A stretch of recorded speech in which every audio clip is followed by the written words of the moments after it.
The morning sun filtered through the sheer curtains of the living room, casting a soft glow across the modest apartment in the Capitol Hill neighborhood of Seattle, Washington. The scent of freshly brewed coffee mingled with the sound of laughter from Lily, 12, and Mia, 9, who were huddled over a tablet, giggling at a game while waiting for breakfast. Rachel, 38, a devoted mother and freelance graphic designer, juggled a work call on her phone while pouring orange juice for her daughters.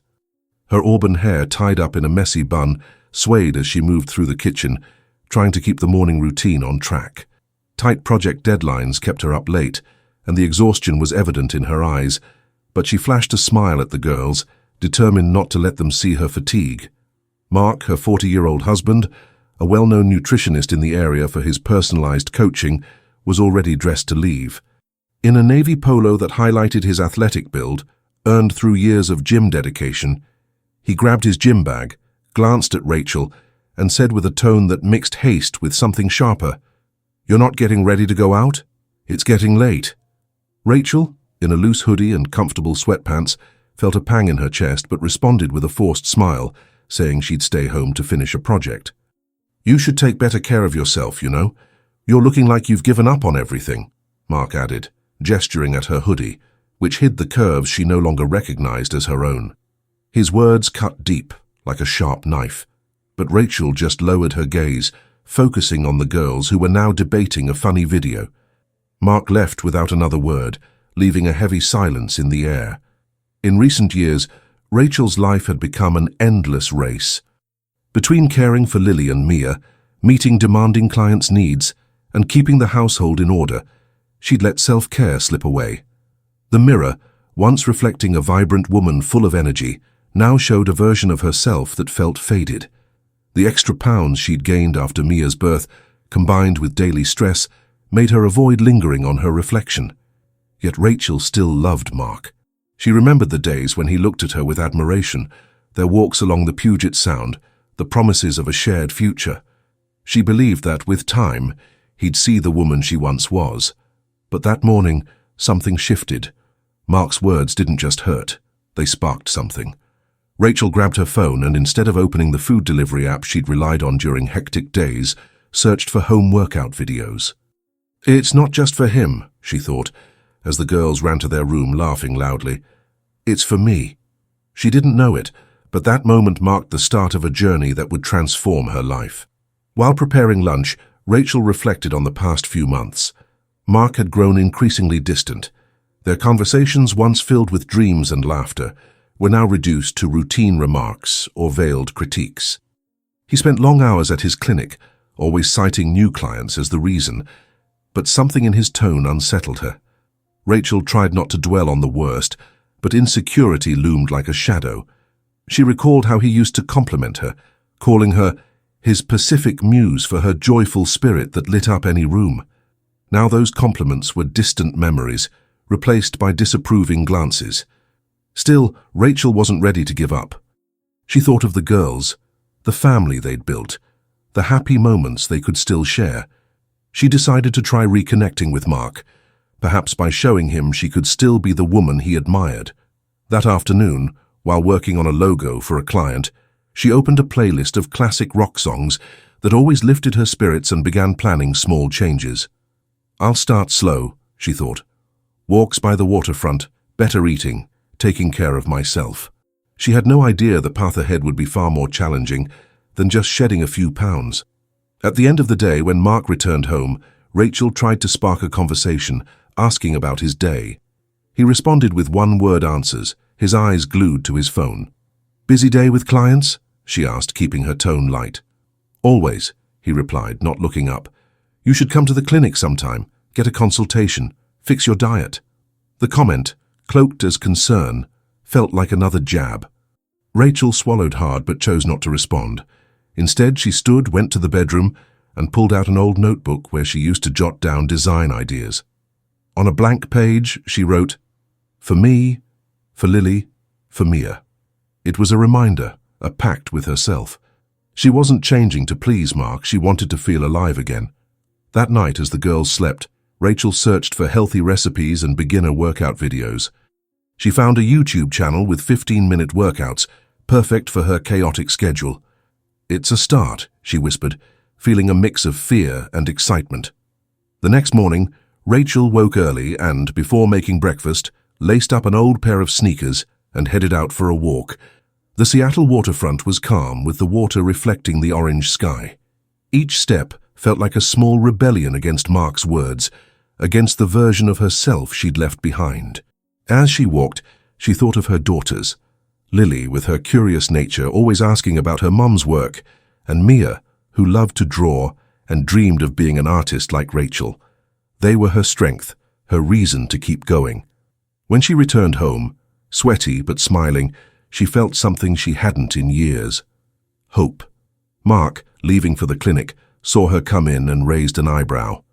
"What are you doing up so early?" he asked, surprised. "Walking," Rachel replied simply. He shrugged and left, but for the first time Rachel didn't care about his lack of enthusiasm. She was starting to walk for herself, and that was what mattered. The following days brought small victories. Rachel began taking the girls for walks on weekends, turning exercise into bonding time. They laughed, chased seagulls, and asked questions about everything from the ferries to the distant mountains.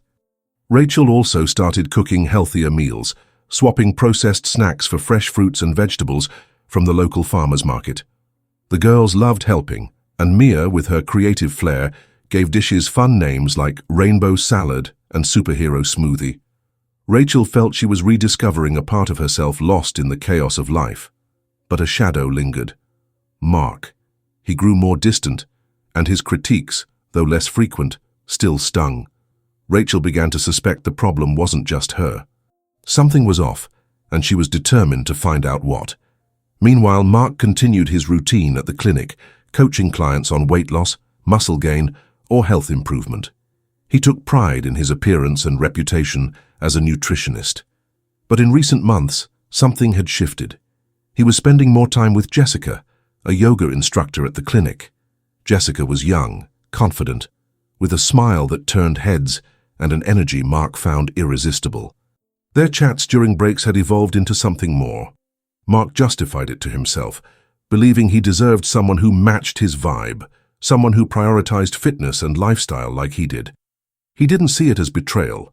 He saw it as a natural choice. But deep down, a small seed of guilt was growing. Rachel, unaware of the specifics, sensed the change in Mark's behavior. She wanted to believe she could save their marriage, that by showing him she was changing, he'd return to being the man who made her laugh until her sides ached. So, she planned a surprise. That Friday, she left the girls with her mother and prepared a homemade dinner, grilled salmon and a colorful salad, thinking to bring it to the clinic. "Maybe he'll see I'm trying," she thought, packing the food in a container. She put on a light blouse, added some lip gloss, and drove to the clinic with her heart racing. What she didn't know was that this gesture, filled with hope, was about to change everything.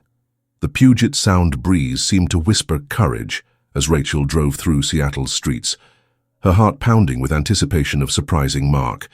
The container of grilled salmon and salad, carefully prepared, sat on the passenger seat, a symbol of her effort to rekindle their marriage. She wanted to believe there was still love between them, that Mark's harsh words were just a phase, not a sign of a changed heart. But a quiet unease followed her, as if the wind rustling the trees along the waterfront was trying to warn her of what lay ahead. Dusk painted Seattle's sky with hues of orange and pink as Rachel parked outside Mark's clinic in the bustling Fremont neighborhood. The glass storefront reflected the streetlights, and she took a deep breath, adjusting her blouse and gripping the container tightly. "It'll be okay," she thought, ignoring the knot in her stomach. She pictured Mark smiling when he saw her, maybe even apologizing for his recent sharpness. The girls, Lily and Mia, were with their grandmother, and Rachel felt this night could be a fresh start. She walked to the entrance, her sneakers soft against the pavement, and pushed open the glass door. The reception was empty, but laughter echoed from the back where Mark's consultation room was. Rachel followed the sound, her heart beating faster with each step. As she reached the half-open door, the world stopped. Mark was there, laughing easily, with a young athletic woman beside him. Jessica, the yoga instructor Rachel had seen in the clinic's social media posts, touched his arm with an intimacy that left no room for doubt. "Marky, didn't you say you were meeting your friend tonight?" Jessica said loudly enough for Rachel to hear, her smile teasing. The nickname Marky sliced through her like a blade. Mark turned, and his eyes met Rachel's. For a moment, time froze. He opened his mouth, but no words came. Jessica, sensing the tension, laughed and said, "Oops, guess I showed up at the wrong time. Or maybe the right time, huh?" Rachel felt the ground vanish. The container slipped from her hands, hitting the floor with a dull thud, the salmon scattering across the tiles. "Rachel, wait. It's not what it looks like," Mark finally managed, but his words felt hollow, fragile against the scene she'd just witnessed. Without a word, Rachel turned and ran, the warm night air suffocating her. Tears burned her eyes as she reached her car, her hands trembling on the steering wheel. Mark ran after her, calling her name, but she didn't look back. She drove to the waterfront, parked, and let the tears flow freely. The dark water seemed to mirror the storm inside her. How could he do this? After 15 years together, after everything they'd built with Lily and Mia, how could he betray her like this? Mark's words echoed in her mind, tangled with his criticisms from months past. "You should take better care of yourself. You're looking like you've given up on everything." With painful clarity, she realized Mark hadn't just drifted away. He'd chosen someone else, someone who, in his eyes, matched his vibe. Rachel gripped the steering wheel tightly, as if she could crush the pain. But amidst the tears, something shifted. A quiet voice within whispered, "You don't need him to be yourself." It was as if the water, with its ceaseless rhythm, was telling her she could rebuild, not for Mark, but for herself and her daughters. Back at the apartment, Rachel kept her composure while picking up the girls from her mother's. Lily, ever perceptive, noticed her mother's red eyes. "You okay, Mom?" she asked softly. Rachel forced a smile and said, "Yeah, sweetie. Just a long day." That night, as the girls slept, Rachel sat in the living room with a mug of chamomile tea, trying to process what had happened. Mark called repeatedly, but she didn't answer. Instead, she opened the notebook where she'd written "For me, for Lily, for Mia," and added a new line, "I am enough." The next day, when Mark came home, he tried to explain. "It was a mistake, Rachel. I was confused, but I don't want to lose you," he said, his tone mixing regret with defensiveness. Rachel looked at him, her heart still broken, but a new strength rising within. "You made your choice, Mark. You said I wasn't what you wanted anymore. Now I'm choosing to want myself." The words came out steady, surprising even her. Mark tried to argue, but Rachel was clear. "I need you to leave, for now at least." He hesitated, but eventually packed a bag and left, promising they'd talk later. Alone, Rachel felt a mix of relief and fear. How would she support the girls on her own?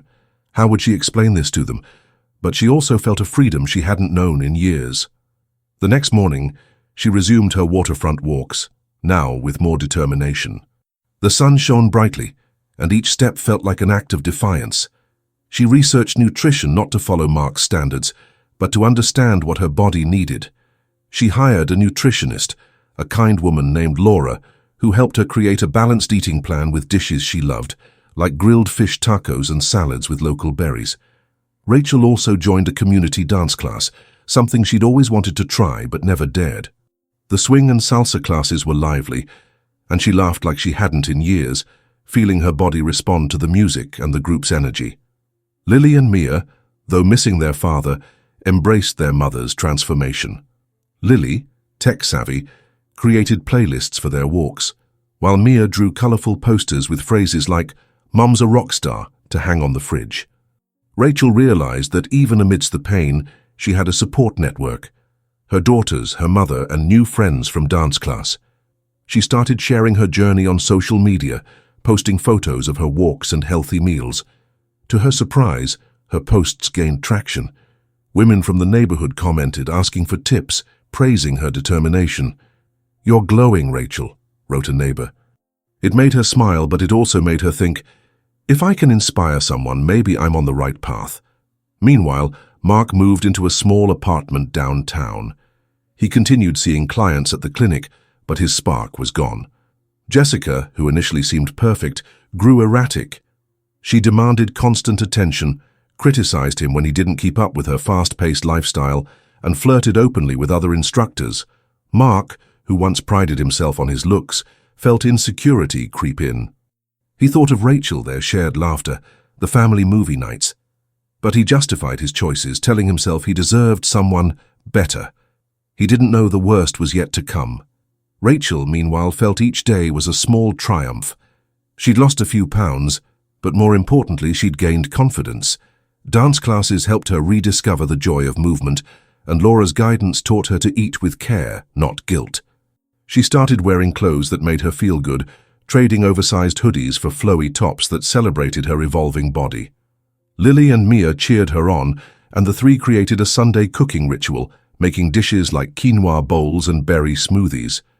Rachel knew the road wasn't easy, especially as a single mum, but each step made her feel stronger. Mark's betrayal still hurt, but Rachel refused to let it define her. She began dreaming of things she'd set aside, maybe returning to painting, a passion from her youth, or opening her own design studio. The future, once uncertain, now brimmed with possibilities. As she walked along the waterfront, with the water sparkling beside her and the girls laughing in the background, Rachel felt she was becoming the woman she'd always wanted to be, not for Mark, but for herself. The Seattle sun rose, painting the sky golden as Rachel felt the breeze on her face during another waterfront walk. Each step affirmed her newfound strength, a reminder that she was rebuilding her life, not to erase Mark's betrayal, but to create a future where she and her daughters could shine. The upbeat music Lily had picked for her playlist pulsed in her earbuds, and Rachel smiled, feeling like she was becoming the hero of her own story. Rachel quickened her pace, the Pacific Northwest sun warming her skin. It was a Saturday morning, and the waterfront buzzed with families, joggers, and coffee cart vendors. Lily and Mia walked beside her, sipping homemade smoothies, giggling as they tried to mimic the salsa moves Rachel had learned in class. "Mom, you're practically a pro," Lily teased, spinning dramatically and nearly spilling her drink. Mia, eyes sparkling, chimed in, "I want to dance like you when I grow up." Rachel laughed, her heart light but tinged with emotion. Her daughters were her anchor, and every moment with them fueled her resolve to transform, not just physically, but wholly. Since that devastating night at the clinic when she'd discovered Mark's affair with Jessica, Rachel had decided she wouldn't be defined by his cruel words or the pain of rejection. She was crafting a new version of herself, and each day brought a small victory. At home, the routine was shifting. The fridge, once stocked with processed snacks, now held colorful containers of salads, roasted veggies, and fruit-based desserts. Rachel, with Laura's help, had adapted Pacific Northwest dishes she loved, like salmon with wild rice and berry compote, to be healthier without losing flavor. The girls loved pitching in, and Mia, with her artistic streak, created drawings of meals to decorate the kitchen, turning cooking into a creative family affair. Rachel also leaned into her community dance classes, where the rhythm of swing and salsa made her feel alive. The instructor, Ms. Ellen, a 60-year-old with boundless energy, became an unexpected mentor. "Honey, salsa's not just dance, it's resilience. It's you telling the world you're here, strong as ever," she'd say, guiding Rachel's steps. Those words stuck, blending with the mantra in her notebook. "For me, for Lily, for Mia, I am enough." Rachel's social media became a vibrant reflection of her journey. What started as shy posts about walks and meals grew into a visual diary of resilience. She shared sweaty post-dance photos, colorful dishes made with the girls, and thoughts on self-worth. "Today I walked 3 miles and felt stronger than ever. It's not about the scale, it's about what I carry in my heart," she posted, sparking a flood of likes from her Seattle community. Women from Capitol Hill and beyond messaged her, sharing their own stories of growth. "You're shining, Rachel," wrote a neighbor. Rachel read these with a smile, but what moved her most was seeing Lily and Mia cheer her on. "Mom, you're like a superhero," Mia said, pointing to a poster she'd drawn. Rachel laughed, hugging them, thinking, "Maybe I am."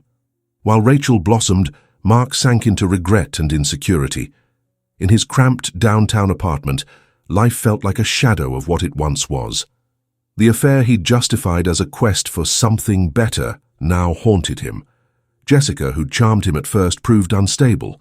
She mocked him when he seemed tired, demanded constant attention, and flirted with other instructors. "You're getting soft, Marky," she'd say, laughing in a way that made him feel small. Mark, once proud of his physique, started neglecting himself.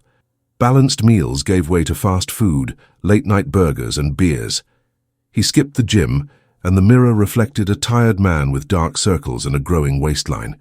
Guilt over betraying Rachel and distancing himself from the girls weighed heavily, but he refused to admit his mistakes, convincing himself he deserved Jessica. Yet her growing distance and his own doubts gnawed at him. At the clinic, colleagues noticed Mark's change. Once the charismatic nutritionist, he was now distracted, giving short answers. One day, a co-worker showed him a video of Rachel dancing salsa at a community event. "Check out Rachel, Mark, she's killing it," the co-worker said enthusiastically. Mark watched, seeing Rachel move with grace, her face lit by a smile he hadn't seen in years. Pride mixed with jealousy and pain. "She's just trying to show off," he muttered, but the words rang hollow. He knew Rachel was thriving while he faded. Jessica, nearby, scoffed at his comment. "Let her go, Marky. You've got me now. You don't need that woman who let herself go," she said dismissively. Mark forced a smile, but something inside him broke. He was starting to see Jessica wasn't who he'd imagined, and the life he'd chosen was far from what he wanted. Meanwhile, Rachel prepared for her first art exhibition at a local gallery. It was her chance to share her paintings, a passion she'd revived after years buried in motherhood's demands. She'd chosen 5 canvases inspired by Seattle's waterfront, with deep blues, vibrant greens, and touches of sunset orange. Lily and Mia helped name them, like Wave of Strength and Puget Sound Glow. On the exhibition night, Rachel wore a floral dress from a local boutique, feeling confident in her reflection. "You look amazing, Mom," Lily said, while Mia clapped excitedly. The gallery was warm, with soft lighting and live acoustic music. Ethan, the photographer she'd met at dance class, was there capturing the event. He approached Rachel, praising her work. "Your paintings capture Seattle's soul," he said with a shy smile that made her blush. They talked for hours, Ethan sharing stories of his photography projects. Many focused on Pacific Northwest culture. For the first time, Rachel felt seen as a woman with dreams and talents, not just a mom or wife. There was no rush, but Ethan's presence planted a seed of possibility. The exhibition was a hit. 2 paintings sold, and the gallery owner invited Rachel for future events. She went home elated, hugging Lily and Mia, who'd stayed up to hear about it. "You rocked it, Mom," Lily said, showing a video Ethan had posted online of Rachel discussing her inspirations. The video racked up likes, with comments praising her art and energy. Rachel felt a surge of gratitude. She was building something new, not just for herself, but to show her daughters they could chase their dreams. That night, as she painted, she thought about how life, despite its storms, was giving her a chance to create something beautiful. Mark hit rock bottom. One night, arriving at the clinic to pick up Jessica, he saw her laughing with Jake, a personal trainer, in a way that mirrored how she'd been with him months earlier. When confronted, Jessica shrugged. "Chill, Marky. You're too serious lately. It's not my vibe." The words hit like a punch. Mark left, feeling the weight of his choices. At home, he ordered a burger and cracked a beer, a habit he'd rarely indulged before. Looking in the mirror, he saw a stranger, tired, heavier, lost. For the first time, he thought of Rachel, not with anger or pity, but with deep regret. Rachel, meanwhile, pushed forward. She'd lost more weight, but the real change was her confidence. Dance classes rekindled her love for movement, and Laura's nutrition advice taught her to eat with joy, not guilt. She wore clothes that celebrated her body, like flowy dresses and bold scarves. The girls joined her in Sunday cooking, making dishes like cedar plank salmon and apple crisp. Rachel knew challenges remained, balancing single motherhood, work and dreams, but each step made her stronger. Mark's betrayal lingered, but Rachel refused to let it shape her. She dreamed of opening a design and art studio, blending her graphic design skills with her rediscovered love for painting. The future felt full of promise. Walking by the waterfront, with the girls laughing and the water sparkling, Rachel knew she was becoming the woman she'd always wanted to be, for herself. The Seattle sun blazed as Rachel prepared breakfast in the apartment, the scent of whole-grain pancakes and fresh coffee filling the kitchen. Lily was glued to her tablet, editing a video of her mom's dance class for social media, while Mia colored a drawing of a ferry against a sunset, inspired by Rachel's upcoming gallery show. "Mom, this is you dancing with the water," Mia said proudly, holding up her artwork. Rachel laughed, hugging her heart warm. Since confronting Mark about his affair with Jessica, she'd turned pain into purpose. She hadn't just lost weight, she'd gained confidence, direction, and a deeper connection with herself. Her daily waterfront walks, community dance classes, and late-night painting sessions were now sacred rituals. Each brushstroke, salsa step, and healthy meal cooked with the girls was a declaration of self-love. The kitchen, once a place for quick snacks, was now a hub of creativity, where they crafted Pacific Northwest-inspired dishes like quinoa salads and berry smoothies. Laura, her nutritionist and now friend, praised her progress. "You're not just changing your body, Rachel. You're changing how you see the world." Those words rang true as Rachel sliced apples for a salad, feeling lighter in body and soul. Rachel's social media had become a living journal of her journey. Her posts, once hesitant, now inspired a growing community. Women from Seattle and beyond sent messages, sharing their own triumphs. "You got me back to jogging, Rachel," one wrote. Another, a single mom, said, "Your dance videos give me strength to keep going." Rachel replied to each with warmth, amazed at her impact. She started hosting informal waterfront walks where women gathered to exercise, talk, and support each other. The group, dubbed Waterfront Warriors by Lily, grew weekly, and Rachel felt she was unintentionally building a sisterhood. "You're like a community leader, Mum," Lily teased, editing another video. Rachel laughed but knew there was truth in it. She was finding a new calling, empowering women to find their strength. In the community, dance classes with Ms. Ellen remained a sanctuary. Salsa's lively steps made Rachel feel free, as if she could dance away the past's shadows. Ms. Ellen, with her 60 years of wisdom, became a maternal figure, offering advice laced with humor. "Salsa's like life, honey. You stumble, you get up, and you keep dancing," she'd say, adjusting Rachel's posture. During one class, Ethan, the photographer from the cultural event, showed up, snapping photos of the group's energy. He grew closer to Rachel, his gentle smile and easy conversation a balm. "Ever thought of a joint exhibit? Your paintings and my photos could tell Seattle's story," he suggested over coffee after class. Rachel hesitated, still cautious, but the idea thrilled her. "Maybe, Ethan. Could be the next step," she said, smiling shyly. His presence was a gentle breeze, unhurried but full of potential. While Rachel thrived, Mark spiraled. In his downtown apartment, loneliness was a constant companion. Jessica's betrayal with Jake shattered the confidence that once defined him. The mirror, once his ally, showed a man he didn't recognize, disheveled, heavier, with deep circles under his eyes. At the clinic, clients noticed his lack of spark, and some switched nutritionists. "You okay, Mark?" a colleague asked. He faked a smile, but he wasn't. He missed Lily and Mia, their family movie nights, Rachel's knack for planning cozy outings. Regret consumed him, but he couldn't admit his mistakes. Rachel's polite but firm responses to his calls, limiting contact to scheduled visits with the girls, stung. "They're doing fine, Mark. You can see them Saturday," she'd text, keeping the distance he'd created. One evening, scrolling Instagram, Mark saw a video of Rachel at her gallery exhibit. She spoke passionately about her paintings, her face glowing with a joy he hadn't seen in years. Comments praised her art, strength, and beauty. Mark felt a mix of pride and pain. He remembered meeting her in college, when she'd sketch in a notebook and dream of being an artist. How had he let that slip away? He called her, but she didn't pick up. Instead, she texted, "Mark, let's focus on the girls. We'll talk Saturday." The coldness hurt, but he knew he deserved it. Looking at his cluttered apartment and takeout containers, he felt defeated. Rachel, meanwhile, prepared for her biggest milestone, opening a design and art studio in Fremont. With money from sold paintings and freelance gigs, she rented a small space where she could work as a designer and display her art. Lily and Mia helped decorate, stringing fairy lights and hanging motivational posters.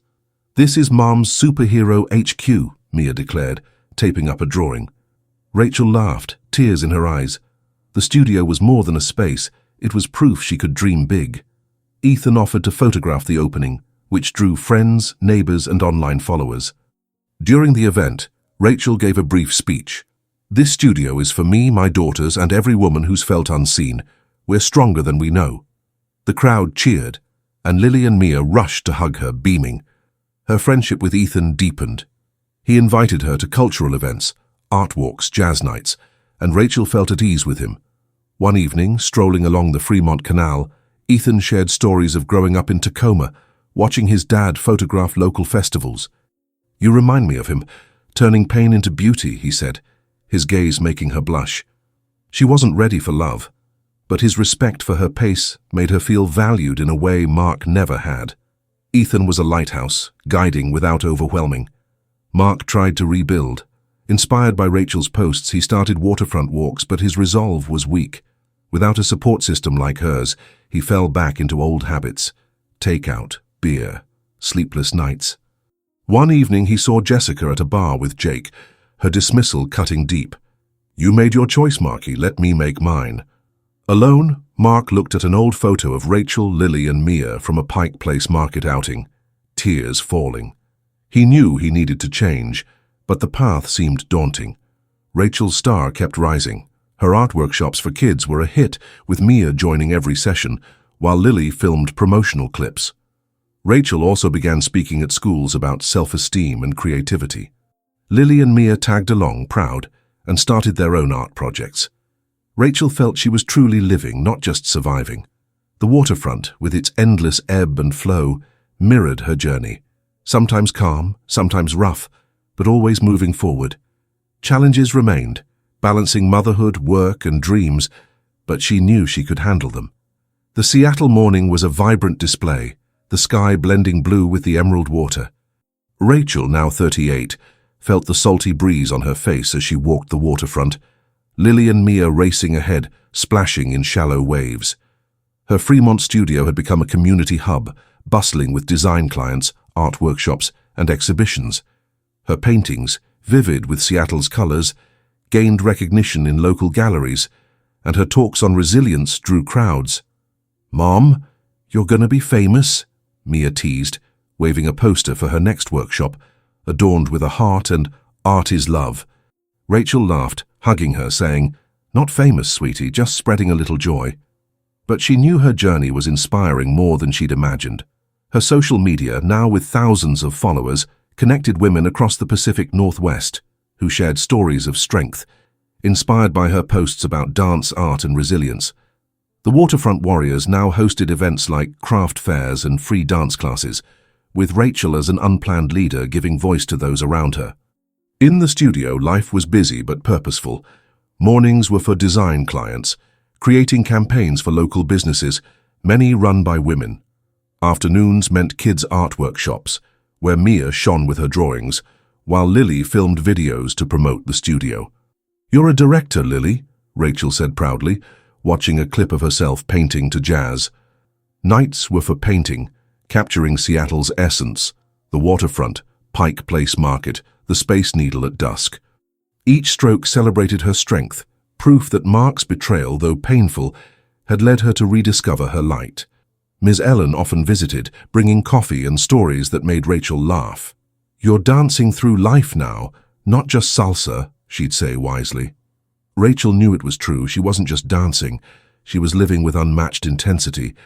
Ethan remained a steady presence, photographing her studio's opening and now collaborating on a major exhibit.